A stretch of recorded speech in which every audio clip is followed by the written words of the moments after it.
ଓଡ଼ିଆ ସାହିତ୍ୟର ଏହି ସୁନ୍ଦର ଆସରକୁ ଆପଣମାନଙ୍କୁ ସ୍ୱାଗତ। କବିତାର ଶୀର୍ଷକ ସ୍ୱଭାବ କବି ଗଙ୍ଗାଧର ମେହେର। ତପସ୍ୱିନୀ ସ୍ରଷ୍ଟା ଅମୃତ ଦ୍ରଷ୍ଟା ରଙ୍ଗା ଜୀବ ଗଙ୍ଗାଧର। ସୁଧାମୟ ସୃଷ୍ଟି ମଧୁମୟ ଦୃଷ୍ଟି ଲଙ୍ଘି ସାହିତ୍ୟ ସାଗର। ଶ୍ରାବଣର ଅନ୍ତେ ପୂର୍ଣ୍ଣମୀ ଲଗନେ ଜନ୍ମଲଭି ଧରାଧାମେ। ଧନ୍ୟ ବରପାଲି ସାର୍ଥକ ସାଜିଲା ପୁତ୍ର ଗଙ୍ଗାଧର ନାମେ। କେତେ କେତେ କାବ୍ୟ କବିତା ସମ୍ଭାର ରଚିଲା ଲେଖନୀ ମୁନ। ପ୍ରଥମଠୁ ବିଶ୍ୱବିଦ୍ୟାଳୟ ଯାଏଁ ରଟିଲା ତାହାରି ଗୁଣ। ପୁରାଣ ଆଧାରେ କୀଚକର ବଧ ଭକତିର ଅର୍ଘ୍ୟ ଥାଳି।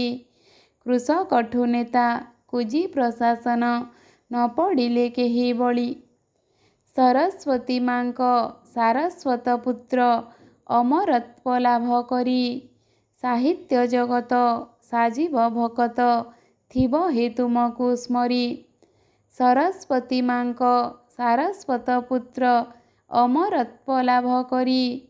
ସାହିତ୍ୟ ଜଗତ ସାଜିବ ଭକତ ଥିବ ହେ ତୁମକୁ ସ୍ମରି।